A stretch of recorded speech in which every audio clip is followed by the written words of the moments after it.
الله الرحمن الرحيم إنما المؤمنون إخوة فأصلحوا بين أخويكم واتقوا الله لعلكم ترحمون. وقال النبي صلى الله عليه وسلم الدين النصيحة أو كما قال النبي صلى الله عليه وسلم.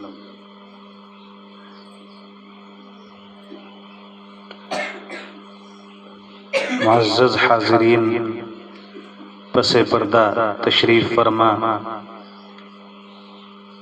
معزز خواتین اسلام، ماؤں، بہنوں، بیٹیوں، بہت سی قیمتی باتیں ماشاءاللہ حضرت مولانا نے قرآن و حدیث کی روشنی میں آپ کے سامنے بیان فرما دی. انشاءاللہ کچھ دیر مزید دین کی باتیں ہوں گی. آپ سے درخواست ہے کہ جب آپ اپنا قیمتی وقت نکال کر تشریف لائی ہیں تو خاموشی کا ماحول بنائیں، خود بھی خاموش رہیں، بچوں کو بھی خاموش رکھیں. انشاءاللہ خاموشی کے ساتھ بات سنی جائیں گی تو نفع ہوگا. دنیا میں انسان کو دو طرح کے حالات پیش آتے ہیں، کبھی مزاج کے مطابق اور کبھی مزاج کے خلاف.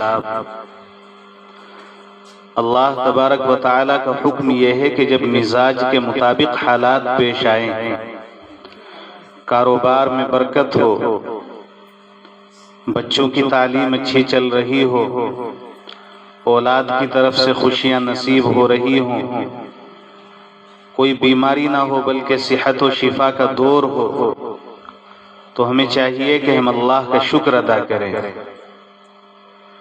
اور خدا نخواستہ اگر ناگوار حالات پیش آنے لگیں، صحت و شفا ختم ہو جائے، بیماریاں انسان کو گھیر لیں، کاروبار میں نقصان ہونے لگے، اولاد کی طرف سے بھی ناگواریاں پیش آنے لگیں، ایسا محسوس ہونے لگے کہ گھر کی خیر و برکت ختم ہو رہی ہے، جان و مال کی خیر و برکت ختم ہو رہی ہے، تو اللہ کی طرف سے حکم یہ ہے کہ ایسے ماحول میں، ایسے وقت میں صرف اور صرف اللہ کی طرف رجوع کریں، اللہ تبارک و تعالی سے مانگیں، کیونکہ اللہ ہی ہم سب کا خالق و مالک ہے. ساری کائنات اسی کے قبضہ قدرت میں ہے. عزت بھی وہی دیتا ہے، ذلت بھی وہی دیتا ہے، بیماری بھی وہی دیتا ہے، شفا بھی وہی عطا کرتا ہے، بادشاہت بھی وہی عطا کرتا ہے، اور تخت بادشاہت سے اتارتا بھی وہی ہے. لوگوں کے دلوں میں محبتیں بھی وہی ڈالتا ہے، نفرتیں بھی اسی کے حکم سے پیدا ہوتی ہیں، برکت بھی اسی کی طرف سے آتی ہے، بے برکتی بھی اسی کے حکم سے آتی ہے. خوشگواریوں کا خالق بھی وہی ہے، ناگواریاں بھی اسی کے حکم کی محتاج ہیں. تو میری بہنوں، اپنی زندگی پہ غور کیا کرو. جو حالات مزاج کے مطابق پیش آئیں ان پہ شکر کیا کرو. اور اگر ہم غور کریں گے تو پتہ چلے گا کہ صبح سے شام تک ایسے حالات زیادہ پیش آتے ہیں جو مزاج کے مطابق ہوتے ہیں. مثلا صبح سویرے وقت پہ آنکھ کھل گئی تو آپ اللہ کا شکر ادا کریں اور کہیں الحمدللہ، اے اللہ تیرا شکر ہے کہ وقت پہ آنکھ کھل گئی.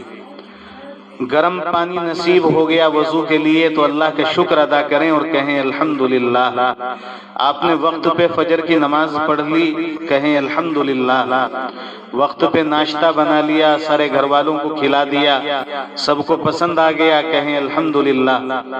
وقت پہ آپ کے بچے پڑھنے چلے گئے، آپ کے گھر کے مرد اپنے کام پہ چلے گئے، کہیں الحمدللہ. پھر عافیت کے ساتھ آپ کے بچے واپس لوٹ آئے، آپ کے گھر کے مرد بھی کام کر کے واپس لوٹ آئے، کہیں الحمدللہ. الحمدللہ کہنے کا مزاج بنا لیں. جب بھی کوئی اچھی بات پیش آئے الحمدللہ الحمدللہ الحمدللہ. الحمدللہ کا مطلب ہے کہ اے اللہ سب تعریفیں آپ ہی کے لیے ہیں. یہ جو بھی اچھی حالت پیش آ رہی ہے یہ آپ کے حکم سے آ رہی ہے، ہمارا اس میں کوئی دخل نہیں ہے، ہم اس قابل نہیں تھے کہ اچھی حالت پیش آتی، لیکن یہ آپ کا کرم ہے کہ آپ نے اچھی حالت ہمیں عطا فرمائی۔ اور خدا نہ خواستہ اگر کوئی ناگوار حالت پیش آ جائے، مثلا وقت پہ آنکھ نہ کھلے، مثلا ٹھنڈا پانی نصیب نہ ہو، مثلا یہ کہ ہمیں روشنی کی ضرورت ہے مگر لائٹ چلی جائے اور کوئی انتظام نہ ہو روشنی کا، مثلا یہ کہ گھر میں کوئی بیمار پڑ جائے، مثلا یہ کہ گھر میں سے کسی عزیز قریب کا انتقال ہو جائے، یا اور کوئی چھوٹی بڑی مصیبت پیش آ جائے، مثلا یہ کہ ہمارے گھر کے مردوں میں سے کسی کے ساتھ کوئی چھوٹا موٹا حادثہ پیش آ جائے، تو میری بہنوں اس وقت بھی ہمیں یہی سمجھنا ہے کہ اللہ کی مرضی یہی تھی، اللہ تعالیٰ نے جو چاہا وہی ہوا، ما شاء اللہ کان وما لم یشاء لم یکن، اللہ جو چاہتا ہے وہ ہوتا ہے اور جو اللہ نہیں چاہتا وہ کبھی نہیں ہو سکتا۔ بس جو بھی اللہ کی طرف سے پیش آئے اپنے آپ کو اللہ کی رضا میں راضی رکھو۔ کسی شاعر نے کہا ہے، زندہ کنی عطائے تو ورب کشی فدائے تو، دل شدہ مبتلائے تو ہرچے کنی رضائے تو۔ اس شعر کا مطلب یہ ہے کہ اے اللہ اگر آپ ہمیں زندگی عطا کریں، راحت عطا کریں، یہ بھی آپ کا انعام ہے، اور اگر آپ ہمیں موت دے دیں یا ناگواریاں دے دیں اس پر بھی ہم راضی ہیں۔ اے اللہ اب تو ہمارا دل آپ کی محبت میں مبتلا ہے، آپ جو بھی کریں ہم آپ کے ہر فیصلے پہ راضی ہیں۔ اگر آپ یہ مزاج بنا لیں گی تو یقین جانیں اللہ تعالیٰ کو اتنی محبت آئے گی، اتنا پیار آئے گا، اور اللہ تعالیٰ فرشتوں سے باقاعدہ فخر کے طور پہ فرمائے گا کہ ذرا دیکھو تو صحیح میرے یہ بندے، میری یہ بندیاں مجھ سے کتنی محبت کرتے ہیں کہ میں ان کے مزاج کے خلاف حالات بھیج رہا ہوں مگر یہ پھر بھی شکر کر رہے ہیں۔ اللہ تعالیٰ بڑے خوش ہوں گے اور انشاءاللہ حالات بھی دیر سویر ختم ہو جائیں گے۔ اور میری بہنوں ہمارے اوپر کیا حالات پیش آتے ہیں؟ کچھ بھی نہیں پیش آتے۔ ذرا جو لوگ گزر گئے ان کی زندگیوں پہ غور کیا کرو۔ ایسی ایسی عورتیں حضور پاک صلی اللہ علیہ وسلم کے دور میں گزری ہیں، بیٹا بھی جنگ میں شہید ہو گیا، بھائی بھی جنگ میں شہید ہو گیا، باپ بھی جنگ میں شہید ہو گیا، شوہر بھی جنگ میں شہید ہو گیا، ایک اکیلی جان ہے بالکل، نہ شوہر رہا، نہ بیٹا رہا، نہ بھائی رہا، نہ باپ رہا، لیکن اس کے بعد کسی نے پوچھا کہ بتاؤ کیا حال ہے؟ کہا کہ میرا اللہ اس طرح راضی ہے تو میں بھی راضی ہوں۔ تو ہم ایسے بنیں اور یہ سمجھیں کہ ہم سے پہلے جو لوگ گزرے ہیں ان پہ بڑی بڑی مصیبتیں پیش آ چکی مگر وہ پھر بھی صبر کرتے تھے۔ ایک دو چھوٹے چھوٹے سے واقعات سنا کے اپنی بات آگے بڑھاتا ہوں۔ ایک عورت کعبۃ اللہ کا طواف کر رہی ہے اور وہ کہہ رہی ہے کہ اے اللہ میں اس حال میں بھی تجھ سے راضی ہوں، میں اس حال میں بھی تجھ سے راضی ہوں، میں اس حال میں بھی تجھ سے راضی ہوں۔ کسی نے اس سے پوچھا کہ بہن یہ جملہ کیوں کہہ رہی ہو تم بار بار؟ وہ کہنے لگی کہ طواف پورا کر کے ابھی بتاتی ہوں۔ طواف پورا کرنے کے بعد اس نے بتایا کہ میرے شوہر کا انتقال ہو گیا تھا، میرے یہاں 3 بیٹے تھے، بڑا بیٹا 8 سال کا، دوسرا بیٹا 6 سال کا اور تیسرا بیٹا 6-7 مہینے کا جو دودھ پیتا تھا۔ ایک مرتبہ ایسا ہوا کہ میرے 2 بڑے بیٹے، وہ 8 سال والا اور 6 سال والا، وہ کہیں کھیل رہے تھے، تو بڑے بیٹے نے چھوٹے بیٹے سے کہا، بڑے بھائی نے چھوٹے بھائی سے کہا کہ تمہیں پتا ہے کہ بکری کو کیسے ذبح کیا جاتا ہے؟ اور اس کے ہاتھ میں چھری تھی اور اس نے اپنے بھائی کو زمین پہ لیٹایا اور اس کے گلے پہ چھری چلا کے کہا کہ دیکھو بکری کو ایسے ذبح کیا جاتا ہے۔ اب وہ بیچارہ بچہ تھا، اسے پتا نہیں تھا کہ اگر میں اس کے گلے پہ چھری چلاؤں گا تو یہ مر جائے گا۔ چھری چلانے سے یہ ہوا کہ فوراً ہی اس بچے کا انتقال ہو گیا، وہ جو دوسرے نمبر کا بچہ تھا 6 سال کا۔ اب جب بڑے بیٹے نے یہ دیکھا کہ میرا بھائی تو بول ہی نہیں رہا، خون ہی خون چل رہا ہے، تو بیچارہ گھبرا گیا، ڈر گیا، اور ڈر کی وجہ سے اس زمانے کی جو رسوئی ہوتی تھی رسوئی میں چھپ گیا. اور آپ جانتی ہیں کہ اس زمانے کی جو رسوئیاں ہوتی تھیں وہ آج کل کے کچن کی طرح تو نہیں ہوتی تھیں، بلکہ ان میں تو لکڑیاں وغیرہ رکھی رہتی تھی جلانے کے لیے، یا اپلے وغیرہ رکھے رہتے تھے، یا اور کوئی چیز اس طرح کی رکھی رہتی تھی جس میں کوئی زہریلا جانور بھی کبھی کبھی آ جاتا تھا، سانپ بچھو وغیرہ. تو یہ لڑکا جو تھا بڑے والا 8 سال کا، یہ وہاں رسوئی میں چھپ کے کھڑا ہو گیا. کوئی زہریلا جانور آیا، اس بچے کو کاٹا اور یہ بچہ بھی فوراً تڑپ تڑپ کے مر گیا. ماں روٹی بنا رہی تھی تنور پہ اور وہ چھوٹے والا بچہ اسی کے پاس کھیل رہا تھا. جب اس نے آواز سنی اپنے دونوں بیٹوں کی تو فوراً وہاں سے کھڑی ہو کے آئی اور دیکھا تو ایک بچے کا گلا کٹا ہوا ہے اور دوسرے بچے کو کسی زہریلے جانور نے کاٹ لیا ہے. دونوں اللہ کو پیارے ہو چکے ہیں. اس عورت نے ان دونوں بچوں کو چارپائی پہ لٹایا. پھر اسے خیال آیا کہ میرا تیسرا بیٹا جو تھا چھوٹا سا وہ نہیں نظر آ رہا. وہ تنور کی طرف گئی اور دیکھا تو وہ جو چھوٹا سا بچہ تھا 6 مہینے کا جو پیروں سے چل بھی نہیں سکتا تھا وہ رینگتا رینگتا تنور کے اندر جا گرا اور تنور کے اندر گر کے جل گیا. جلنے کی وجہ سے وہ بھی مر گیا. اس چھوٹے والے بیٹے کی لاش کو بھی اس نے تنور میں سے نکالا. تینوں بچوں کی لاش. اب آپ ذرا اندازہ لگائیں نا، ایک ماں ہے جس کے 3 بیٹے تھے، تینوں مر گئے. شوہر کا انتقال پہلے ہو گیا تو اس ماں کی تو دنیا بالکل ویران ہو چکی، لیکن اپنے بچوں کو غسل دیا، کفن دیا، نماز جنازہ پڑھی گئی اور ان کو قبر میں دفن کیا. اور پھر وہ عمرہ کرنے کے لیے گئی اور کعبے کا طواف کرتے ہوئے کہہ رہی ہے، اے اللہ میں اس حال میں بھی تجھ سے راضی ہوں، اے اللہ میں اس حال میں بھی تجھ سے راضی ہوں. تو میری بہنوں، جب اللہ تعالیٰ مصیبتیں عطا فرمائے اور ان مصیبتوں کو آدمی برداشت کرے، اللہ تعالیٰ کو یہ بات بہت پسند ہے. مصیبت مانگنی نہیں چاہیے اللہ سے، مانگنی تو عافیت ہی چاہیے، لیکن اگر آ جائے تو برداشت کرنی چاہیے. اور برداشت کرنے کا مطلب یہ کہ شروع سے ہی آدمی برداشت کرے. ہمارے یہاں ہوتا یہ کہ پہلے روتے دھوتے ہیں، شکوے شکایت کرتے ہیں، 1 آدھ مہینے کے بعد کہتے ہیں کہ جی چلو ہم نے تو صبر کر لیا. میری بہن یہ تو کوئی صبر نہ ہوا.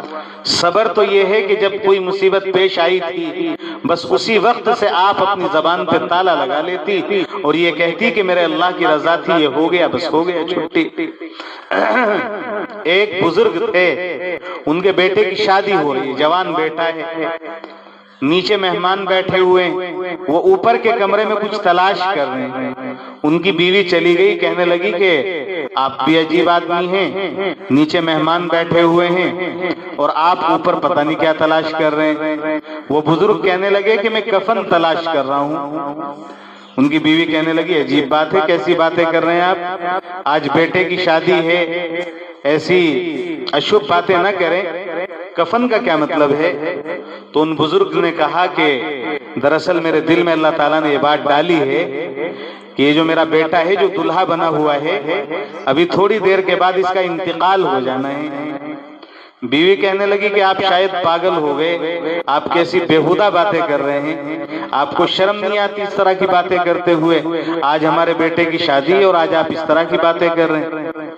یہ باتیں ہو ہی رہی تھی، نیچے جو لڑکا دلہا بنا ہوا تھا، پہلے زمانے میں دلہا کو گھوڑے پہ بٹھایا جاتا تھا، وہ گھوڑے کے اوپر بیٹھا ہوا تھا، کسی بات کے اوپر گھوڑا بدھا اور وہ دلہا گھوڑے کے اوپر سے نیچے گرا اور گردن کے بل گرا اور گردن ٹوٹی اور فوراً انتقال ہو گیا. تو کیسا وہ باپ ہوگا، کتنا صبر ہوگا اس کے مزاج میں. اللہ تعالیٰ نے اس کے دل میں ڈال دیا کہ اب تمہارا بیٹا بس ہمارے پاس آنے والا ہے. انہوں نے کہا ٹھیک ہے، اگر اللہ اس طرح راضی ہے تو ہم بھی اسی طرح راضی ہیں. تو میری بہنوں، اللہ کی رضا میں راضی رہنے کا مزاج بناؤ، انشاءاللہ اس سے مصیبت بہت آسان ہو جائے گی، بہت آسان ہو جائے گی، اور اللہ تعالیٰ پھر اس مصیبت کا بہترین بدل عطا فرمائیں گے. ہاں، جو بھی مصیبت پیش آئے اللہ پاک سے اسے ختم کرنے کی دعا ضرور مانگنی چاہیے، اس لیے کہ ختم کرنا تو اللہ ہی کے اختیار میں۔ اور مصیبتوں میں سے ایک بڑی مصیبت ہے بیماری، اور نعمتوں میں سے ایک بڑی نعمت ہے صحت و شفا۔ آج میرا جی چاہتا ہے کہ چند باتیں میں صحت و شفا کے متعلق ہی آپ کی خدمت میں عرض کروں۔ میری بہنوں، یاد رکھو، جب بیماری آتی ہے تو بیماری میں مصیبت کا پہلو تو ہوتا ہی ہے، لیکن اللہ کی طرف سے اس میں بہت سی نعمتیں بھی ہوتی ہیں۔ آپ سمجھیں گے کہ بیماری میں نعمت کا کیا مطلب ہے۔ آئیے میں آپ کو قرآن و حدیث کی روشنی میں بیماری کے نعمت ہونے کی 2-3 باتیں بتاتا ہوں، جس سے آپ کو اندازہ ہوگا کہ جب بیماری آتی ہے تو بیماری بھی اللہ کی رحمت بن کے آتی ہے۔ شرط یہ ہے کہ ہم شکوہ نہ کریں کسی کے سامنے اللہ کا۔ پہلی نعمت بیماری کی حالت میں جو بندے کو نصیب ہوتی ہے وہ یہ ہے کہ جب بندہ بیمار ہوتا ہے اور وہ کسی سے شکایت نہیں کرتا اللہ کی، بلکہ جو بھی اس سے پوچھتا ہے بھئی کیسی طبیعت ہے تو وہ کہتا ہے کہ الحمدللہ، اللہ کا کرم ہے، بھئی تھوڑی سی بیماری ہے لیکن اللہ کا شکر ہے، باقی سب ٹھیک ہے۔ ہمارے ایک بزرگ تھے، وہ جب بیمار ہو جایا کرتے تھے، کوئی ان سے پوچھتا تھا کہ حضرت طبیعت کیسی ہے تو وہ فرماتے تھے کہ الحمدللہ، کان بھی ٹھیک ہے، صحیح سن رہا ہوں، آنکھ بھی ٹھیک ہے، صحیح دیکھ رہا ہوں، زبان بھی ٹھیک ہے، صحیح بول رہا ہوں، ہاتھ بھی ٹھیک ہے، صحیح پکڑ سکتا ہوں، پیر بھی ٹھیک ہے، صحیح چل رہا ہوں، پیٹ بھی ٹھیک ہے اور سینہ بھی ٹھیک ہے اور دل بھی ٹھیک ہے اور دماغ بھی ٹھیک ہے۔ ایک ایک عضو کا نام لے کے گناتے تھے، بعد میں کہتے تھے بس تھوڑا سا بخار چڑھ رہا ہے، دعا کرو اللہ تعالیٰ بخار بھی دور کر دے۔ یہ طریقہ ہوتا ہے، اللہ تعالیٰ کی شکایت نہ ہو، بلکہ یہ دیکھیں کہ ایک بیماری تو ضرور آئی ہے مگر اسے ایک بیماری کے علاوہ باقی سب تو اللہ کا کرم ہی ہے نا۔ تو اگر کوئی پوچھے بھی تو ایسے انداز میں بتائیں کہ شکایت کا پہلو نہ ہو۔ شکایت اللہ تعالیٰ کو بہت ناپسند ہے۔ ایک عورت گزری ہے رابعہ بصریہ، ایک لڑکے کے سر میں درد ہوا، وہ لڑکا اپنے سر پہ لال پٹی باندھ کے جا رہا تھا۔ رابعہ بصریہ نے پوچھا کہ بیٹے یہ لال پٹی کیوں باندھ رکھی ہے؟ کہا کہ جی میرے سر میں بہت تیز درد ہو رہا ہے اس لیے لال پٹی باندھ رکھی ہے۔ رابعہ بصریہ نے کہا کہ بیٹے تمہاری عمر کتنی ہوگی؟ کہا کہ ہوگی کوئی 19-20 سال۔ رابعہ بصریہ کہنے لگی کہ 20 سال تمہارے سر میں کبھی درد نہیں ہوا تو تم نے کبھی اپنے ماتھے پہ شکر کی پٹی تو باندھی نہیں، آج پہلی بار اگر سر میں درد ہو گیا تو شکوے کی پٹی باندھ کے اللہ تعالیٰ کی شکایت کرتے پھر رہے ہو لوگوں سے۔ یہ ان کا مزاج تھا۔ ایسا نہیں ہے کہ اگر سر میں درد ہو جائے تو پٹی باندھنا کوئی گناہ ہے، گناہ نہیں ہے، لیکن وہ بیچاری شکر گزار عورت تھی اور وہ یہ چاہتی تھی کہ اس طرح بے صبری اور ناشکری کا اظہار نہ ہو بلکہ اللہ تعالیٰ کا شکر ہی ادا کیا جائے۔ تو میری بہنوں، میں عرض یہ کر رہا تھا کہ پہلی نعمت یہ ہوتی ہے بیماری کی حالت میں کہ جب بندہ کسی کے سامنے اللہ کی شکایت نہیں کرتا تو اللہ تعالیٰ اپنے فرشتوں سے کہتے ہیں میرے فرشتوں دیکھو میں نے اپنے اس بندے کو بیمار کیا تھا یا اپنی اس بندی کو بیمار کیا تھا مگر اس نے کسی کے سامنے میری شکایت نہیں کی، تو اللہ فرماتے ہیں کہ جب یہ بیماری سے صحیح ہو جائے اس کا خون بھی بدل دو، اس کا گوشت بھی بدل دو اور اس کا جسم بھی بدل دو۔ دیکھنے میں تو ہمیں پہلے جیسا گوشت نظر آتا ہے، پہلے جیسا خون نظر آتا ہے، مگر میرا پروردگار ہمارے پورے جسم کا نظام بدل دیتا ہے اور ہمارے جسم کے اندر جو بیماریاں ہوتی ہیں، جو گناہوں کے جراثیم ہوتے ہیں، وہ سارے کے سارے ختم ہو جاتے ہیں۔ اور جب بندہ صحت یاب ہوتا ہے تو بندہ ایسا ہو جاتا ہے جیسے آج ہی پیدا ہوا ہو، یعنی جیسے پیدا ہوا بچہ معصوم ہوتا ہے، بے گناہ ہوتا ہے، ایسے ہی بیمار آدمی جب بیماری سے اٹھتا ہے تو وہ بھی بے گناہ ہوتا ہے۔ یہ کتنی بڑی نعمت ہے اللہ تعالیٰ کی کہ 2-4 دن کی بیماری آئی یا 2-4 مہینے کی بھی مان لو، 2-4 مہینے کی بیماری آئی مگر ساتھ ساتھ ہمارے سارے گناہ جلا کے چلی گئی۔ تو یہ کوئی مہنگا سودا نہیں ہے، یہ تو سستا سودا ہے۔ بیماری آئی اور ہماری زندگی کے گناہوں کو جلا کے خاک کر دیا اس نے۔ پہلی نعمت تو یہ ہے۔ دوسری نعمت یہ ہے کہ جب آدمی بیمار ہوتا ہے تو دل نرم ہو جاتا ہے۔ اللہ تعالیٰ دل کے اندر رقت اور نرمی پیدا کر دیتے ہیں۔ آپ نے دیکھا بھی ہوگا کہ جب کوئی بندہ جب تک بیمار نہیں ہوتا تو بہت غصہ بھی کرتا ہے، بڑا عجیب طریقے سے لوگوں کے ساتھ پیش آتا ہے، لیکن جب بیمار ہو جاتا ہے تو اس کا دل اتنا نرم پڑ جاتا ہے کہ لوگوں کو دیکھ کے بھی رونے لگتا ہے، لوگوں کو دیکھ کے بھی رونا آ جاتا ہے۔ یہ تو وہی شخص ہے جو بڑا دبنگ بنا ہوا گھومتا تھا، جس کی آنکھوں میں کبھی آنسو نہ آتے تھے، آج یہ لوگوں کو دیکھ کے کیوں رو رہا ہے؟ اس لیے کہ اللہ تعالیٰ نے اس کا دل نرم کر دیا۔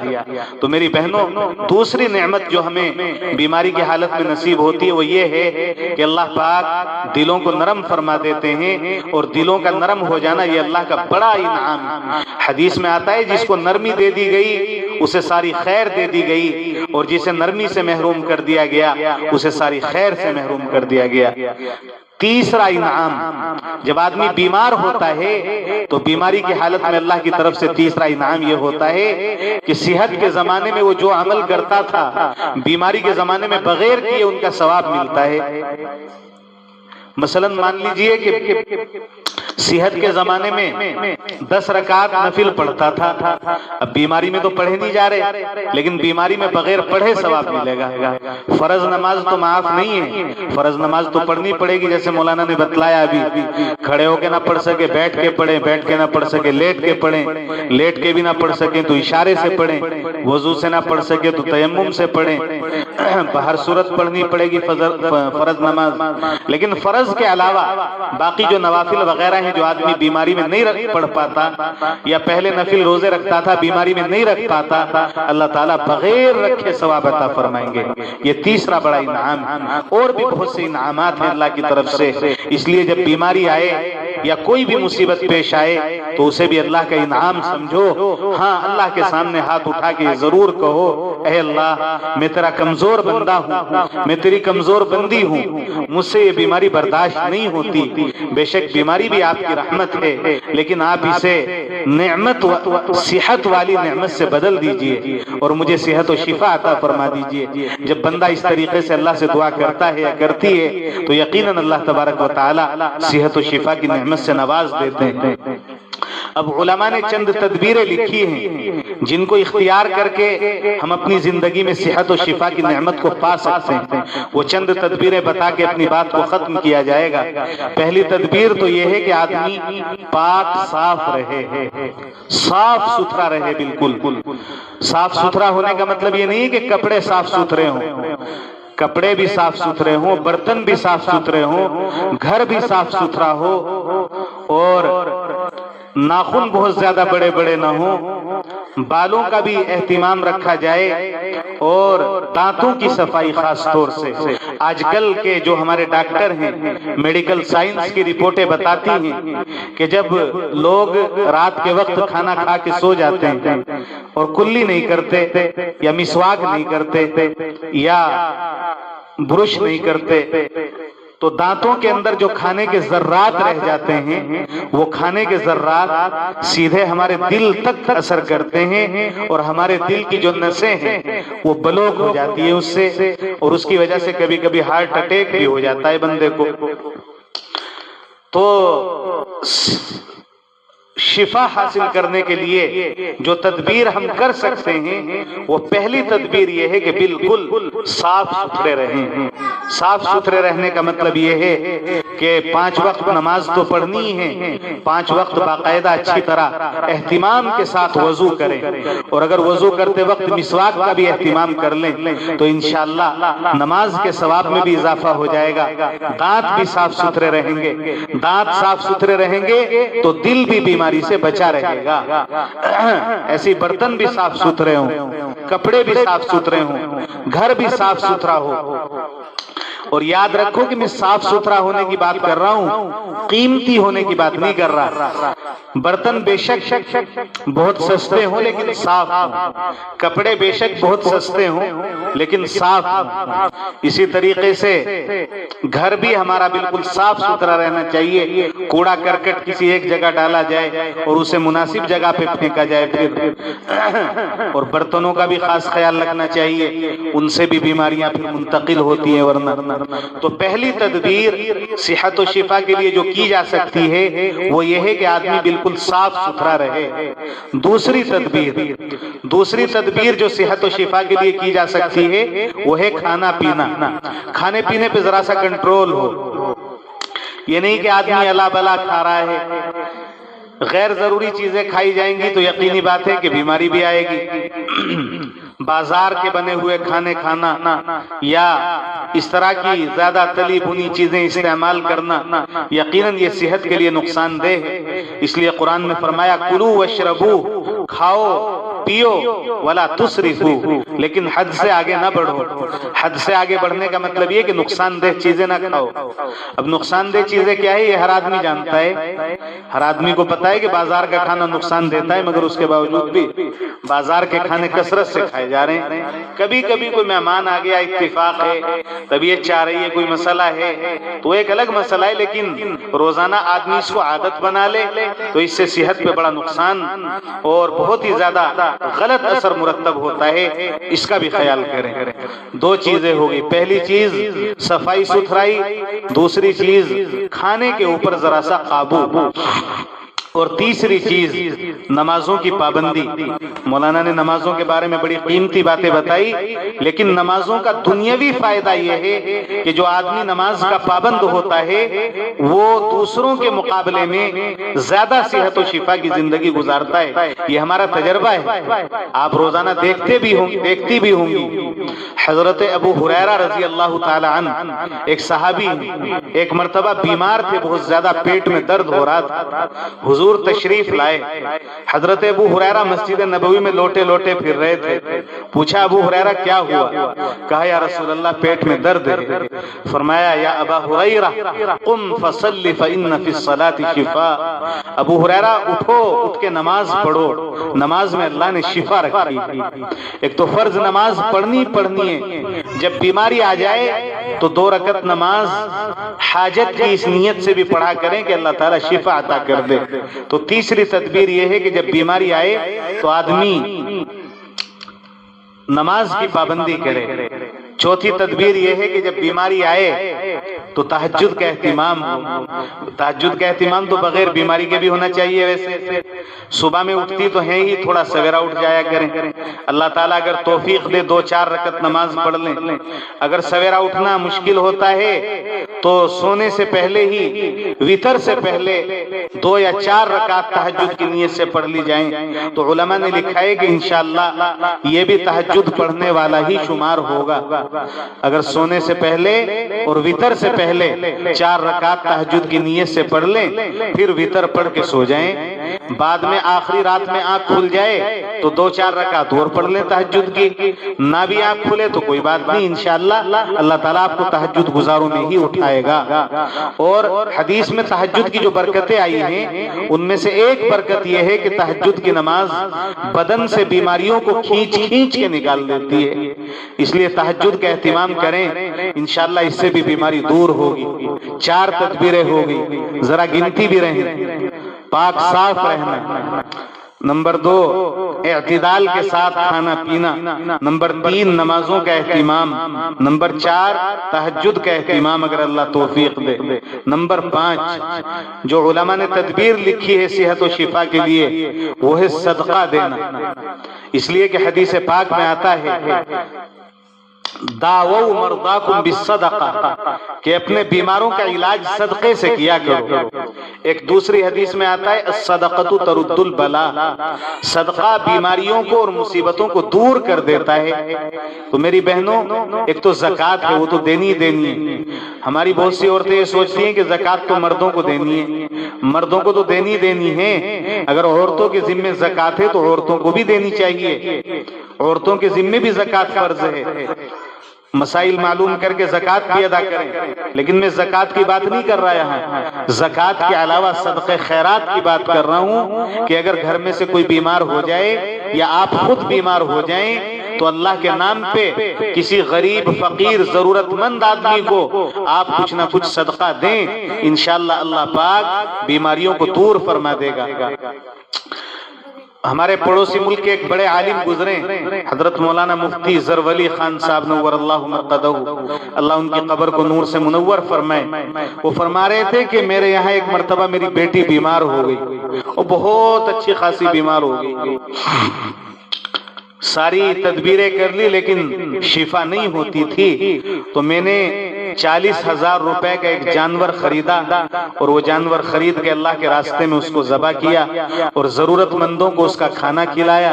الحمدللہ تھوڑے ہی دنوں کے بعد میری بیٹی بالکل شفا یاب ہو گئی۔ تو ہم یہ تو نہیں کہتے آپ کو کہ آپ 40,000 کا جانور خریدیں، ہم یہ بھی نہیں کہتے کہ آپ 4,000 روپے صدقہ کریں، لیکن بے شک آپ 40 ہی روپے کریں۔ اللہ تعالیٰ یہ نہیں دیکھتے کہ مقدار کتنی ہے، اللہ تو یہ دیکھتے ہیں کہ معیار کیسا ہے، کس نیت کے ساتھ یہ خرچ کر رہی ہے۔ تو اگر آپ اس نیت سے خرچ کریں گی کہ میرے نبی نے فرمایا ہے کہ صدقہ دینے سے بیماری دور ہو جاتی ہے، تو جتنی آپ کی ہمت ہے 40 روپے 50 روپے 100 روپے آپ ضرور اللہ کے نام پہ کسی ضرورت مند آدمی کو دیں۔ ضرورت مند آدمی ہونا چاہیے، نہیں کہ بھئی کسی بھی رستہ چلتے کو پکڑا دیں۔ کوئی ضرورت مند مرد ہے، عورت ہے، بہت سے اس طرح کے مل جاتے ہیں ہمارے عزیز قریبوں میں ہی، ذرا غور کرنے سے پتہ چل جاتا ہے۔ بہت سے لوگ اس طرح کے بھی ہوتے ہیں جو ضرورت مند ہوتے ہیں مگر سفید پوش ہوتے ہیں، وہ اپنی ضرورت کسی کے سامنے کہنا نہیں چاہتے، ان کو دینا اور زیادہ ثواب ہے اگر کسی ایسے کے بارے میں ہمیں پتہ چل جائے۔ لیکن میری بہنوں یاد رکھو، صدقہ دینے کی 3 شرطیں ہیں، اگر وہ 3 شرطیں پائی جائیں گی تو صدقہ دینے کا فائدہ ہوگا، ورنہ صدقہ دینے کا کوئی فائدہ نہیں ہوگا، بلکہ ہو سکتا ہے کہ الٹا نقصان ہو جائے۔ پہلی شرط یہ کہ دکھاوے کے لیے صدقہ نہ دیا جائے، ریاء الناس، لوگوں کو دکھانے کے لیے۔ دوسری شرط یہ کہ لا تبطلوا صدقاتکم بالمن والاذى، کہ جس کو صدقہ دے رہے اسے تکلیف نہ دو۔ پھر ہمارے ہاں یہ ہوتا ہے کہ کسی کے اوپر خرچ کر دیا، بعد میں کوئی موقع آیا تو اسے تکلیف بھی دیتے ہیں۔ تکلیف دینی تھی تو صدقہ دینے کی کیا ضرورت تھی؟ تیسری شرط یہ ہے کہ احسان نہ جتاؤ، جس پہ صدقہ کر رہے ہو اگر اس پہ احسان جتاؤ گے تو صدقہ کرنے کا سارا ثواب ختم ہو جائے گا۔ ہمارے یہاں یہ بھی بہت بڑی مصیبت ہے کہ کسی کو دے تو دیتے ہیں لیکن بعد میں احسان جتاتے پھرتے ہیں کہ ہم نے فلاں کا اتنا کام کیا تھا یا اتنی مدد کی تھی۔ تو اگر آپ نے صدقہ دیا مگر صدقہ دے کے احسان جتا دیا، یا صدقہ جس کو دیا ہے اس کو تکلیف پہنچا دی، یا لوگوں کو دکھانے کے لیے دیا، اس کی عزت کا کوئی خیال نہ کیا، تو میری بہنوں یاد رکھو ایسا صدقہ دینے کا کوئی فائدہ نہیں۔ حدیث میں آتا ہے کہ صدقہ تو اتنے چپ چاپ انداز میں دو کہ دائیں ہاتھ سے دو تو بائیں کو پتہ نہ چلے کہ کیا دیا ہے۔ اس طریقے سے صدقہ دو گی تو انشاءاللہ یہ صدقہ دینا بیماریوں کو دور کرنے کا سبب بنے گا۔ بہرحال یہ 5ویں تدبیر ہو گئی کہ اگر ہم صدقے کا اہتمام کریں گے تو انشاءاللہ اللہ تبارک و تعالی ہمارے بدن سے، ہمارے گھروں سے اور ہمارے متعلقین سے بیماریوں کو دور فرما دے گا۔ چھٹی تدبیر ذرا توجہ کے ساتھ سنیے گا۔ چھٹی تدبیر یہ ہے کہ قرآن کریم کی تلاوت کی جائے۔ ایک تو پورا قرآن شفا ہے، قرآن میں فرمایا گیا وَنُنَزِّلُ مِنَ الْقُرْآنِ مَا هُوَ شِفَاءٌ وَرَحْمَةٌ لِّلْمُؤْمِنِينَ، کہ یہ قرآن شفا ہے مومنوں کے لیے۔ پورا قرآن جہاں سے بھی پڑھ سکتی ہو پڑھیں، لیکن خاص طور سے 6 آیتیں ہیں جن کو آیات شفا کہا جاتا ہے۔ انشاءاللہ اگلی مرتبہ اگر اللہ نے توفیق دی اور ہم لوگ جمع ہوئے دین کی نسبت سے تو وہ آیتیں لکھوا کر کے آپ کو دے دی جائیں گی۔ وہ آیتیں پڑھ کے پانی پینے کا معمول بنائیں، اپنے بچوں کو بھی پلائیں۔ ایک دفعہ میں پڑھ کے بھی سنا دیتا ہوں اور انشاءاللہ اگلی مرتبہ اللہ نے توفیق دی تو ان کو لکھوا کے بھی دے دیا جائے گا۔ چھوٹی چھوٹی آیتیں ہیں۔ ایک آیت ہے وَيَشْفِ صُدُورَ قَوْمٍ مُؤْمِنِينَ، ایک آیت ہے وَإِذَا مَرِضْتُ فَهُوَ يَشْفِينِ، ایک آیت ہے يَخْرُجُ مِن بُطُونِهَا شَرَابٌ مُخْتَلِفٌ أَلْوَانُهُ فِيهِ شِفَاءٌ لِلنَّاسِ، ایک آیت ہے وَشِفَاءٌ لِمَا فِي الصُّدُورِ، ایک آیت ہے وَنُنَزِّلُ مِنَ الْقُرْآنِ مَا هُوَ شِفَاءٌ وَرَحْمَةٌ لِلْمُؤْمِنِينَ، ایک آیت ہے قُلْ هُوَ لِلَّذِينَ آمَنُوا هُدًى وَشِفَاءٌ۔ یہ قرآن کی 6 آیتیں ہیں جن میں شفا کا لفظ آیا ہے اور ان کو کہا جاتا ہے آیات شفا۔ کوئی آدمی، کوئی مرد یا عورت، کوئی بچہ یا بڑا اگر ان آیتوں کو پڑھ کے روزانہ پانی پینے کا معمول بنا لے تو انشاءاللہ اللہ کی ذات سے امید ہے کہ بیماریوں سے محفوظ رہے گا، اور ماضی میں جو بیماریاں اس کے پاس تھی اللہ تعالیٰ ان کو رفتہ رفتہ ختم کر دے گا۔ اور ان کے ساتھ سورہ فاتحہ کو بھی ملا لینا چاہیے، اس لیے کہ سورہ فاتحہ کا تو نام ہی سورہ شفا ہے۔ تو اس طرح 7 آیات ہو جائیں گی، ایک الحمد شریف کی پوری سورت اور 6 آیتیں یہ جو میں نے پڑھ کے سنائی ہیں۔ ویسے تو سارا قرآن شفا ہے، لیکن اگر ان آیات کو پڑھ کے اپنے اوپر دم کریں گی، اپنے بچوں پہ دم کریں گی اور پانی استعمال کریں گی تو انشاءاللہ اللہ تبارک و تعالی صحت و شفا کی عظیم دولت سے سرفراز فرمائے گا اور بیماریاں بھی رفتہ رفتہ ختم ہو جائیں گی۔ اور میری بہنوں، 7ویں یا 8ویں بڑی اہم تدبیر یہ ہے شفا کے لیے کہ غیبت نہ کیا کریں۔ آپ سوچیں گی کہ بھئی غیبت کا شفا سے کیا تعلق ہے؟ ہاں تعلق ہے، قرآن میں آیا ہے وَلَا يَغْتَبْ بَعْضُكُمْ بَعْضًا، کوئی کسی کی غیبت نہ کرے۔ أَيُحِبُّ أَحَدُكُمْ أَن يَأْكُلَ لَحْمَ أَخِيهِ مَيْتًا فَكَرِهْتُمُوهُ، اس لیے کہ جو کسی کی غیبت کرتا ہے تو ایسا ہے جیسے وہ مردار کا گوشت کھا رہا ہو، اور ظاہر ہے کہ مردار کا گوشت کھانے سے آدمی بیمار ہو جاتا ہے، اس لیے علماء نے لکھا ہے کہ کسی کی غیبت کرنے سے بھی آدمی بیمار ہو جاتا ہے۔ تو میری بہنوں، اگر یہ چاہتی ہو اللہ پاک ہمیں شفا کی نعمت سے سرفراز کرے، کسی بھی مجلس میں بیٹھ کے کسی کی برائی نہ کیا کرو۔ بھئی ہمیں کیا ضرورت ہے کسی کی برائی کرنے کی؟ دھندے دھنیے اپنی دھن، پرائی دھنی کے پاپ نہ پن، تیری روئی میں 4 بنولے سب سے پہلے ان کو چن۔ آدمی اگر اپنے بارے میں غور کرے تو اپنے اندر ہی اتنی برائیاں ہیں کہ ہم دوسروں کو کیا دیکھیں، بس ہم اپنی برائیاں صحیح کر کے دنیا سے چلے جائیں، یہی ہمارے لیے کافی ہے۔ اس لیے 8ویں تدبیر یہ ہے کہ بالکل بھی کسی کی غیبت نہ کریں۔ زبان کا تو صحیح ہی استعمال ہونا چاہیے، اگر زبان صحیح استعمال ہوگی تو انشاءاللہ مجھے اللہ کی ذات سے امید ہے گھروں میں بھی خیر و برکت آئے گی اور بیماریوں سے بھی اللہ تبارک و تعالی ہم سب کو شفا عطا فرمائے گا۔ اس لیے میری بہنوں، ہمیں اس کا بھی بڑا اہتمام کے ساتھ خیال کرنا ہے کہ ہم کسی کی غیبت نہ کریں۔ ہاں پھر زبان سے کیا کریں؟ زبان سے آپ کلمہ پڑھیں، کلمہ طیبہ، لا الہ الا اللہ محمد الرسول اللہ صلی اللہ علیہ وسلم۔ تیسرا کلمہ پڑھیں، سبحان اللہ والحمد للہ ولا الہ الا اللہ واللہ اکبر۔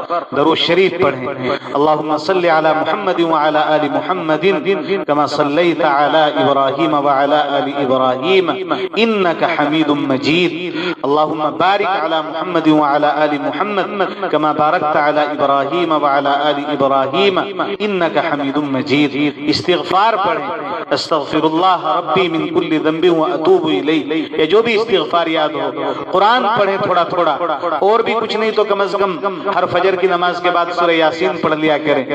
حدیث میں آتا ہے کہ جس نے صبح کے وقت سورہ یاسین پڑھی شام تک اللہ کی حفاظت میں چلا گیا، جس نے شام کے وقت سورہ یاسین پڑھی صبح تک اللہ کی حفاظت میں چلا گیا، جس نے سورہ فاتحہ پڑھی اللہ کی طرف سے شفا ملے گی، جس نے سورہ ملک پڑھی سونے سے پہلے اللہ تعالیٰ قبر کے عذاب سے حفاظت فرمائیں گے، جس نے سورہ واقعہ پڑھی مغرب کے بعد اس کے گھر میں کبھی فاقہ نہیں آ سکتا، جس نے سورہ رحمان پڑھی اللہ تعالیٰ اس کے جسم سے بیماریوں کو کھینچ کھینچ کے نکال دیں گے۔ اور قرآن کی تو ساری صورتیں ہی فضیلت والی ہیں، آپ کوئی بھی صورت پڑھ لیں انشاءاللہ قرآن کی ہر صورت آپ کو اللہ کے قریب کرے گی۔ مگر افسوس ہے آج ہمارے عقیدے اتنے کمزور ہو رہے ہیں، ذرا سا کوئی معاملہ پیش آئے کہ بھئی فلاں نے کچھ کرا دیا، فلاں نے کچھ کہہ دیا، فلاں نے ہمارے اوپر جو ہے کوئی جادو ٹونا کر دیا، یہ کیا ہوتا ہے؟ اللہ تبارک و تعالیٰ کی مرضی کے بغیر بھی بھلا کچھ ہوا کرتا ہے؟ اللہ کی مرضی کے بغیر یہاں کچھ نہیں ہوتا، اللہ جو چاہتا ہے وہی ہوتا ہے۔ لہذا اللہ کے علاوہ دوسروں کو چھوٹا خدا نہ بناؤ کہ بھئی فلاں نے یہ کر دیا، فلاں نے یہ کر دیا۔ ارے یہ کہو کوئی کچھ نہیں کر سکتا جب تک اللہ تبارک و تعالیٰ کی اجازت نہ ہو، جب تک اللہ کا حکم نہ ہو، اور جب اللہ کا حکم آ جائے تو کوئی بچا نہیں سکتا۔ اس لیے اپنے عقیدے مضبوط رکھو، ہاں جب بھی کوئی پریشانی پیش آئے تو قرآن کے دامن میں پناہ لو۔ قرآن ایسا بہترین دوست ہے جو دنیا میں بھی آپ کا ساتھ نہیں چھوڑتا، اور جو قبر میں بھی آپ کا ساتھ نہیں چھوڑے گا، اور جو حشر میں بھی آپ کا ساتھ نہیں چھوڑے گا۔ قرآن ایسا بہترین دوست ہے، ارے دوست ہی بنانا ہے موبائل کو نہ بناؤ، دوست ہی بنانا ہے کسی ایسے ویسے کو نہ بناؤ، دوست ہی بنانا ہے تو کسی ایسی سہیلی کو اپنا دوست نہ بناؤ جو آپ کو دنیا کا بھی نہ رہنے دے اور آخرت کا طبقہ بھی نہ رہنے دے، کسی ایسی کو نہ بناؤ جو غیبتیں کر کر کے خود بھی گنہگار ہو اور آپ کو بھی گنہگار کرے۔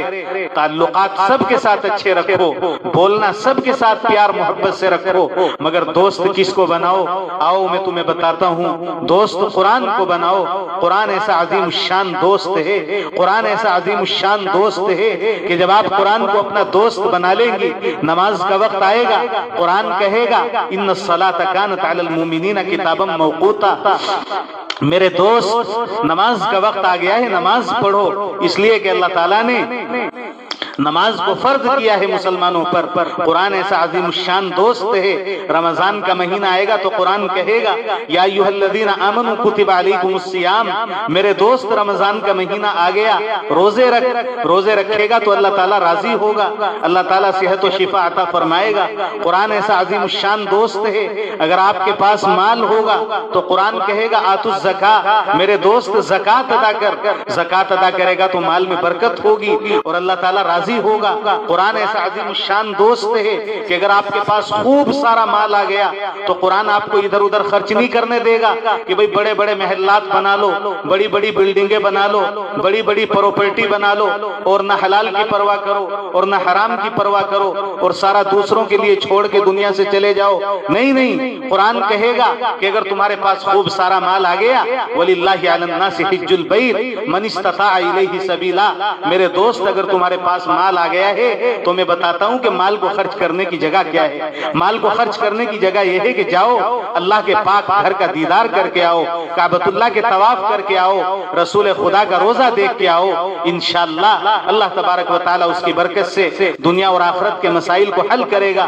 آپ کے مزاج میں اگر کبھی چوری کرنے کا خیال آئے گا، قرآن کہے گا وَالسَّارِقُ وَالسَّارِقَةُ فَاقْطَعُوا أَيْدِيَهُمَا، میرے دوست چوری نہ کر، چوری کرنے سے آخرت میں بھی سزا ملتی ہے اور دنیا میں بھی ہاتھ کاٹ دیے جاتے ہیں۔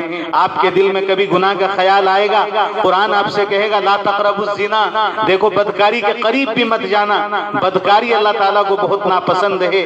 آپ کے دل میں تکبر کا خیال آئے گا، قرآن کہے گا لا تمشی فی الارض مرحا، میرے دوست اکڑ کر نہ چل، اکڑ کے چلنا اللہ تعالیٰ کو بہت ناپسند ہے۔ ایک ایک گناہ سے آپ کو روکتا چلا جائے گا، ایک ایک بھلائی کی بات آپ کو بتاتا چلا جائے گا۔ ذرا قرآن سے دوستی کر کے تو دیکھو، ذرا قرآن کو سینے سے لگا کر تو دیکھو، ذرا قرآن کو پڑھ کر تو دیکھو، اور پھر صرف دنیا میں ہی نہیں، جب ہم اس دنیا سے چلے جائیں گے ہماری آنکھیں بند ہو جائیں گی، ذرا غور کیا کرو آپ نے کتنوں کو اپنے ہاتھوں سے نہلایا، کتنی عورتیں ہوں گی جنہیں آپ نے کفن پہنایا، کتنی عورتیں ہوں گی کہ جن کے کانوں سے آپ نے زیورات اتارے، اور کتنی عورتیں ہوں گی کہ جن کو آپ نے قبرستان جانے کے لیے اپنے ہاتھوں سے تیار کیا۔ ذرا غور تو کیا کرو کہ جب کوئی اس دنیا سے چلا جاتا ہے اور قبر کی طرف اس کو بھیجا جاتا ہے، ہم کسی کو غسل دے رہے ہوتے ہیں، ہم کسی کو کفن پہنا رہے ہوتے ہیں،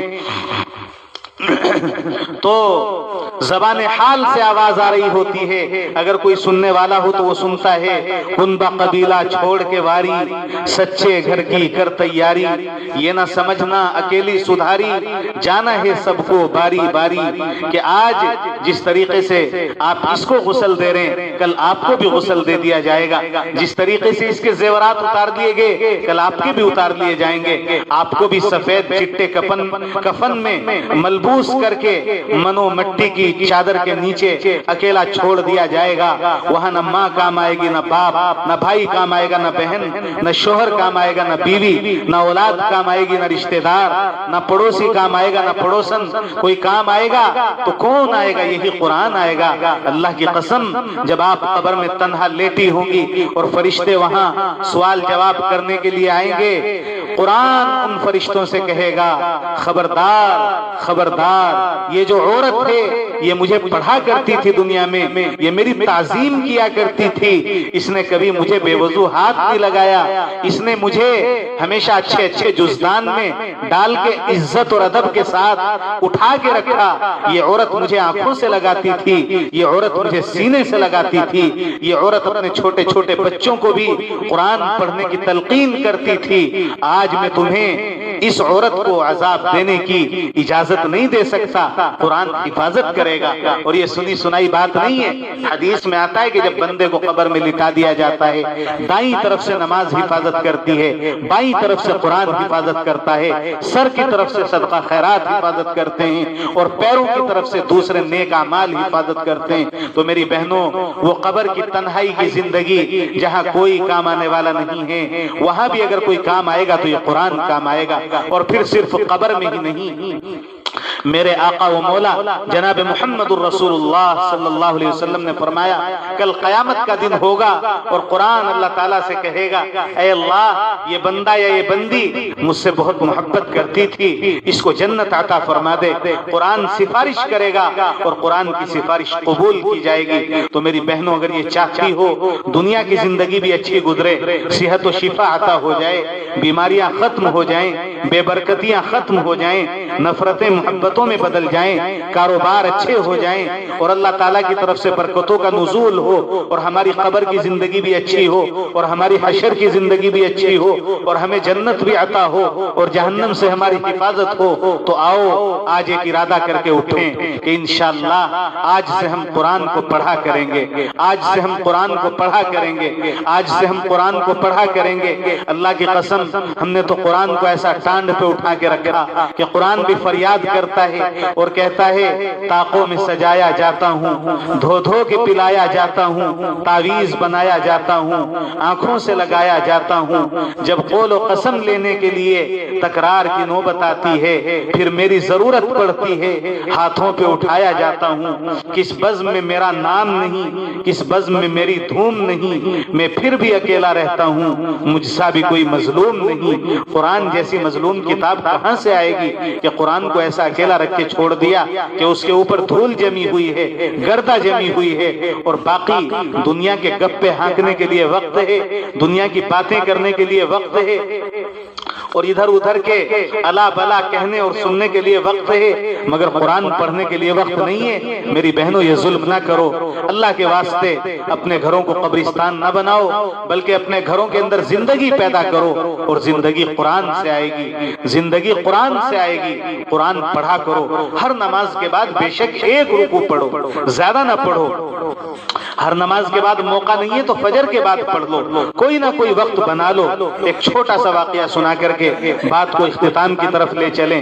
ممبئی جیسا شہر ہے، ممبئی جیسا شہر جہاں گناہ ہی گناہ ہے چاروں طرف، وہاں کی ایک لڑکی ہے 18 سال کی، 10 مرتبہ سے زیادہ میرے اور آپ کے آقا جناب محمد الرسول اللہ صلی اللہ علیہ وسلم خواب میں تشریف لا چکے ہیں۔ باپ نے بتایا کہ میری بیٹی کے 4 عمل ایسے ہیں جن کی وجہ سے اللہ کے رسول صلی اللہ علیہ وسلم نے زیارت کا شرف بخشا خواب میں۔ پہلا عمل یہ ہے کہ ہر غیر محرم سے پردہ کرتی ہے، دھیان سے سنیے گا، ہر غیر محرم سے پردہ کرتی ہے، خالہ زاد، پھوپھی زاد، تایا زاد، چاچا زاد، ماموں زاد، جتنے بھی بھائی ہیں، یہ کہنے کو بھائی ہیں لیکن شریعت کی نظر میں یہ سگے بھائی نہیں ہیں، اس لیے کہ جس سے نکاح جائز ہو وہ سگے بھائی کے درجے میں نہیں ہو سکتا، اس سے پردہ ہے۔ اگر کوئی عورت اس سے پردہ کرتی ہے تو اللہ تعالیٰ اس کی زندگیوں میں برکت عطا کرتا ہے، اور وہ لڑکی کالج میں پڑھتی ہے، کالج میں بھی پردے کے ساتھ جاتی ہے، اپنے سارے غیر محرم رشتہ داروں سے پردہ کرتی ہے، یہاں تک کہ شادیوں میں بھی جاتی ہے لیکن پردے کے اہتمام کے ساتھ جاتی ہے۔ اور یاد رکھیں کہ پردہ دونوں طرف سے، مردوں کے لیے بھی پردہ ہے، عورتوں کے لیے بھی پردہ ہے۔ مردوں کا پردہ یہ ہے کہ کوئی غیر محرم سامنے آ جائے تو نظر جھکائے، وہاں سے ہٹ جائے۔ عورتوں کا پردہ بھی یہی ہے کہ کسی غیر محرم کے سامنے نہ آئیں بے ضرورت، اور اپنے سروں پہ ایک دوپٹہ ہو کم از کم کہ جس سے اپنے چہرے کا پردہ کر سکیں۔ یہ شریعت کا حکم ہے اور یہ شریعت کی طرف سے کوئی پابندی نہیں ہے۔ آپ یہ نہ سمجھا کرے بھی شریعت نے ہمیں خدا نہ خواستہ کسی پابندی میں جکڑ دیا، نہیں، یہ تو آپ کے لیے اعزاز کی چیز، جو قیمتی چیز ہوتی ہے اس کو پردے میں رکھا ہی جاتا ہے۔ آپ دیکھتی ہیں کہ سونے چاندی کے زیورات ہوتے ہیں، ان کو کوئی کھلا تو نہیں چھوڑ دیتا، کہتے ہیں کہ بھئی یہ قیمتی چیز ہے، کھلا چھوڑیں گے تو نقصان ہوگا۔ تو میری بہنوں، آپ کی عزت بھی بڑی قیمتی ہے، آپ بھی بڑی قیمتی ہیں، اس لیے اللہ اور اس کے رسول چاہتے ہیں کہ آپ غیر محرموں سے پردہ کریں۔ انشاءاللہ یہ چیز آپ کے لیے خیر و برکت کا باعث بنے گی۔ جس گھر کی بہن بیٹی پردہ کرتی ہے، جس گھر کی ماں بیوی پردہ کرتی ہے، اس گھر کے مرد فخر کے ساتھ یہ بتلا سکتے ہیں کہ بھئی ہمارے گھروں میں ماشاءاللہ ہماری بہن بیٹیاں پردہ دار ہیں، اور ان کا سر فخر کی وجہ سے بلند رہتا ہے۔ اور جس گھر کی عورتیں پردہ نہیں کرتی، یاد رکھیں اس گھر کے مرد کبھی بھی سر اٹھا کے نہیں جی سکتے، بلکہ وہ ہمیشہ شرمندگی کے ساتھ سر جھکا کے چلتے ہیں۔ وجہ یہ ہے کہ بھئی ہماری بہن بیٹیاں ہماری بات نہیں مانتی۔ تو اس لیے میری بہنوں، بیٹیوں، بچیوں، آپ ادھر ادھر سے دور دور سے ممکن ہے آئی ہوں، آپ سب سے درخواست ہے اپنے ماں باپ کا احترام کریں، ان کی عزت کریں اور پردے کا خیال کریں۔ یہ آپ ہی کی عزت ہے، آپ ہی کی حفاظت۔ دوسرا کام جو وہ بچی کرتی ہے وہ یہ ہے کہ روزانہ تہجد کی نماز پڑھتی ہے، اور تیسرا کام یہ کہ تہجد کی نماز میں 45 منٹ کی دعا کرتی ہے۔ 45 منٹ دیکھو کتنی زیادہ ہوتی ہے، ہم سے تو 5 منٹ دعا نہیں کی جاتی، ہاتھ دکھنے لگتے ہیں، اور وہ بچی 45 منٹ دعا کر رہی ہے۔ اور چوتھا سب سے اہم کام یہ ہے، اذان ہوتے ہی سب سے پہلے نماز پڑھتی ہے۔ اور سب سے پہلے کا مطلب یہ ہے کہ اگر مہمان بھی آ گئے اور اذان ہو گئی تو پہلے نماز پڑھے گی، بعد میں مہمانوں کو اٹینڈ کرے گی۔ روٹی بنا رہی ہے، پیڑا بنا لیا، اذان ہو گئی تو پہلے نماز پڑھے گی، بعد میں روٹی پوری کرے گی۔ اس طریقے کا اس کا بیچاری کا نظام تھا۔ اللہ اتنے خوش ہوئے کہ اپنے حبیب پاک صلی اللہ علیہ وسلم کو 10 مرتبہ سے زیادہ اس بچی کی خواب میں زیارت کرا دی۔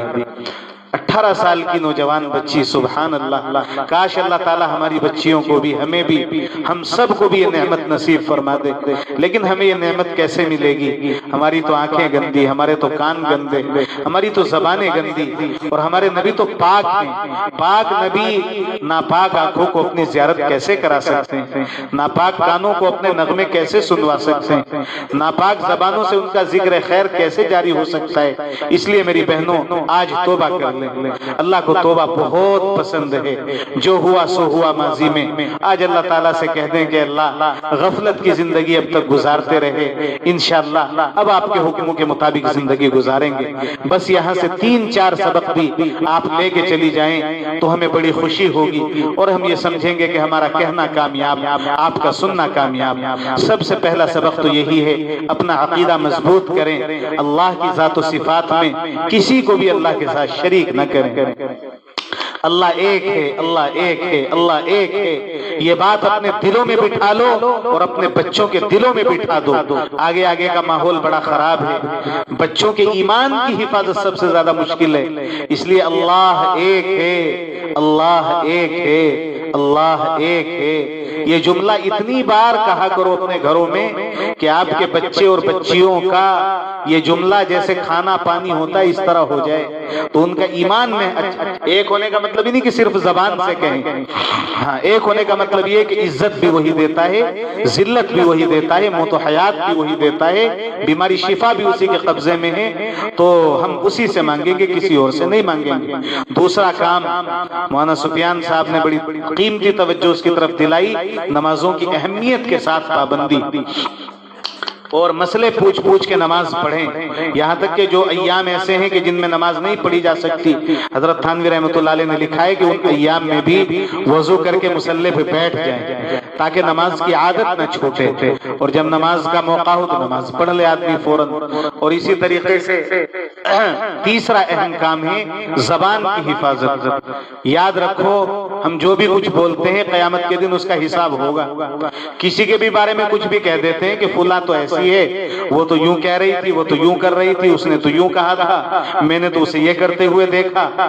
قیامت کے دن ایک ایک بات کو ثابت کرنا پڑے گا اللہ کے سامنے، اس لیے سوچ سمجھ کے بولا کرو، زبان سے کلمہ پڑھ لو، استغفار پڑھ لو، درود پڑھ لو، قرآن پڑھ لو، خیر کی باتیں کر لو، لیکن میری بہنوں ایسی اللہ بلا باتیں نہ کیا کرو اللہ کے واسطے۔ حضرت مولانا زکریا صاحب رحمۃ اللہ علیہ نے لکھا ہے میرے گھر کی عورتیں رمضان میں روزانہ 15-20 پارے پڑھ لیتی ہیں، 15 سے 20 پارے روزانہ، تو گویا پورے رمضان میں تقریباً 60 قرآن مکمل ہو جاتے ہوں گے، 60 سے بھی زیادہ۔ اور ہماری عورتیں 7 بھی نہیں کر پاتی، 5 بھی نہیں کر پاتی، بلکہ بعض گھروں میں تو ایک بھی قرآن پورا نہیں ہو پاتا۔ تو یہ غفلت ہے، اسے دور کریں۔ زبان کا صحیح استعمال، آنکھوں کا صحیح استعمال، کسی غیر محرم کو نہ دیکھیں بے ضرورت، موبائل میں غیر شرعی اور غیر ضروری چیزیں نہ دیکھیں، انشاءاللہ تعالی اس سے آپ کی آنکھوں میں نور پیدا ہوگا۔ ایسی بہنوں، بیٹیوں، بچیوں کو بھی میں جانتا ہوں، یقین جانیں آپ، ایسی عورتیں موجود ہیں بھی جو گھروں میں کھانا بنا رہی ہے، کھانا بناتے بناتے روزانہ 10,000 مرتبہ درود شریف پڑھ لیتی ہیں روزانہ۔ اب آپ اندازہ لگائیں کہ جو عورت روزانہ 10,000 مرتبہ درود شریف پڑھ رہی ہے اس کے کھانے میں کتنی مٹھاس ہوگی، کتنا ذائقہ ہوگا، اس کا باپ اس سے کیوں نہیں محبت کرے گا، بھائی اس کے اوپر کیوں نہیں اپنی جان چھڑکے گا، اس کا شوہر اس سے کیوں نہیں محبت کرے گا، اس کی اولاد اس سے کیوں نہیں محبت کرے گی۔ ارے محبتیں تو اللہ ڈالتے ہیں دل میں، آپ درود شریف پڑھنے کا مزاج تو بنائیں۔ درود شریف ایسا کلمہ ہے کہ جس کو چاہے جتنی بار پڑھ لیں کوئی نقصان نہیں۔ بعض اذکار ایسے ہوتے ہیں کہ وہ بغیر بزرگوں کی اجازت کے زیادہ نہیں پڑھنے چاہیے، لیکن درود شریف تو ایک ایسا عمل ہے، اس کو تو آپ چاہے جتنی بار پڑھ لیں، اس سے مزاج میں شفافیت ہی آئے گی، خیر ہی آئے گی، نرمی اور رقت ہی آئے گی، خوبصورتی اور جمال ہی آئے گا، تقدس اور پاکیزگی ہی آئے گی۔ اور اس کا آسان طریقہ یہ ہے کہ کم از کم جمعے کے دن اپنے سارے بچوں کو بٹھا کے جمعے کے دن 1000 مرتبہ سب مل کے درود پڑھ لیا کریں۔ 1000 مرتبہ کوئی مشکل نہیں ہے۔ مثلا مان لیجئے کہ آپ گھر میں 5 آدمی ہیں، 200 مرتبہ سب پڑھ لیں، 1000 بار ہو جائے گا۔ اور اللہ کے رسول کو ہدیہ بھیجیں، اللہ کے رسول کتنے خوش ہوں گے کہ میری امت کی عورتیں مجھے بھولی نہیں ہیں، میری امت کے مرد مجھے بھولے نہیں ہیں، آج بھی درود شریف کے ہدیہ آ رہے ہیں میرے پاس۔ اور جب میرے رسول کے پاس ہدیے پہنچیں گے تو یقین جانو کہ میرے رسول کی طرف سے انشاءاللہ عنایتیں ہوں گی، اللہ تعالیٰ پھر آپ کے گھروں میں رحمتیں نازل فرمائے گا، برکتیں نازل فرمائے گا۔ تو میری بہنوں تیسرا کام یہ ہے زبان کی حفاظت ہو، اس سے صحیح کام کیے جائیں۔ اور ایک کام یہ ہے کہ گھروں میں پیار محبت سے رہیں، بڑوں کا ادب کریں، چھوٹوں پہ شفقت کریں، برابر کے لوگوں کا احترام کریں۔ کوئی بوڑھا ہے، بوڑھی ہے، یاد رکھو حدیث میں آتا ہے جس نے بوڑھے آدمی کا اکرام کیا اس نے اللہ کا اکرام کیا۔ بوڑھوں کو نظر انداز نہ کیا کرو۔ حدیث میں آتا ہے حل تنصرون وترزقون الا بدعفائکم، کہ تمہیں جو روزی دی جاتی ہے وہ بوڑھوں کی برکت سے دی جاتی ہے یا بچوں کی برکت سے دی جاتی ہے۔ اور واقعی ہمارے اعمال تو اس قابل نہیں، اللہ ہی انہی کی برکت سے دیتا ہے بس ہمیں۔ تو گھر میں جو بھی بڑا ہے، بوڑھا ہے، بوڑھی ہے کوئی، اس کی غنیمت سمجھو، قدر کرو، خدمت کرو جتنی ہو سکے، اس کی قدر کرو گی تو کل تمہاری آنے والی نسلیں تمہاری قدر کریں گی۔ کیا خوب سودا نقد ہے، اس ہاتھ دے اس ہاتھ لے، نہیں کرو گے تو یاد رکھو کہ کل اللہ تعالیٰ تمہیں بھی ایسی نسل دے گا جو پھر تمہاری بھی قدر نہیں کریں گے۔ اور چھوٹوں پہ شفقت کرو، ان پہ بے ضرورت غصہ نہ ہو، برابر کے لوگوں کا احترام ہو، دیورانی جٹھانی ننند بھابھی ساس بہو آپس میں محبت کے ساتھ رہیں، ایک دوسرے کو ماں بہن بیٹی سمجھیں۔ انشاءاللہ اس طریقے سے رہیں گی تو گھر کے اندر محبتیں ہوں گی۔ ماضی میں جو کچھ ہو گیا ایک دوسرے کو اللہ کی رضا کے لیے معاف کر دیں، بولنا نہ چھوڑا کریں کسی کے بھی ساتھ۔ 3 دن سے زیادہ کوئی کسی کے ساتھ بولنا چھوڑتا ہے تو حدیث میں آتا ہے کہ اس کے اعمال قبول نہیں ہوتے۔ وہ چاہے جتنی نمازیں پڑھ لے، جتنے روزے رکھ لے، جتنے صدقے خیرات دے دے، اس کے پہلے آسمان پہ ہی عمل روک لیے جاتے ہیں۔ فرشتے کہتے ہیں کہ عمل آ رہے ہیں، اللہ کہتے ہیں کہ بھئی اس کے عمل قبول نہیں ہیں جب تک یہ توبہ نہ کر لے۔ تو اس لیے میری بہنوں صلح کر لو، آپس میں کسی کے ساتھ بولنا نہ چھوڑ کے رکھا کرو۔ بہت سے آپس میں نہیں بولتے، رشتہ دار پڑوسی، یہ اچھا طریقہ نہیں ہے، آپس میں بولیں۔ انشاءاللہ ہم کوشش کریں گے کہ وقتاً فوقتاً آپ کو زحمت دیتے رہیں اور بلاتے رہیں، اور آپ اگر موقع ہوا کرے تو تشریف لاتی رہا کریں۔ انشاءاللہ کچھ قیمتی باتیں اللہ تعالیٰ کہلوایا کرے گا تو وہ باتیں کہہ دی جایا کریں گی آپ کے سامنے۔ بس آج ہماری چھٹی تھی، یوں ہی خیال آیا کہ آپ کی خدمت میں کچھ باتیں ہو جائیں دین کی۔ ہم آپ کے شکر گزار ہیں کہ آپ تشریف لائی، اور اللہ تعالیٰ اس بیٹھنے کو ہم سب کے لیے نجات کا ذریعہ بنا دے۔ تین مرتبہ قل هو اللہ شریف پڑھ لیں انشاءاللہ۔ جو ہمارے مرحومین اس دنیا سے چلے گئے ان کا ہمارے اوپر حق ہے۔ روزانہ 3 مرتبہ قل هو اللہ پڑھ لیا کرو۔ حدیث میں آتا ہے 3 مرتبہ قل هو اللہ پڑھنے سے پورے قرآن کا ثواب مل جاتا ہے۔ اپنے مردوں کو بخش دیا کرو، اپنے آپ بھی برکتیں حاصل ہوں گی، اور انشاءاللہ ہمارے جو اس دنیا سے چلے گئے ان کا بھی حق ادا ہوگا میری بہنوں۔ اور کوئی قرآن نہ پڑھ سکے تو درود شریف وغیرہ پڑھ لے، انشاءاللہ دعا ہو جائے گی بھی۔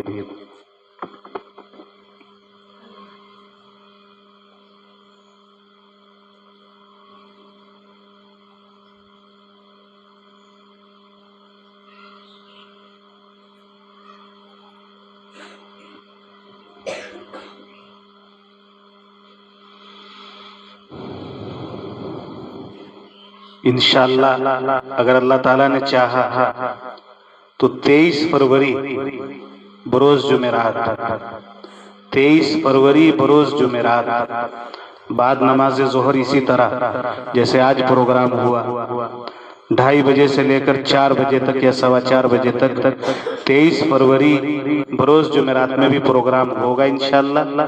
آپ کو اطلاع بھی کر دی جائے گی۔ آپ سے درخواست ہے کہ اگر موقع ہو تو اس میں بھی تشریف لائیں۔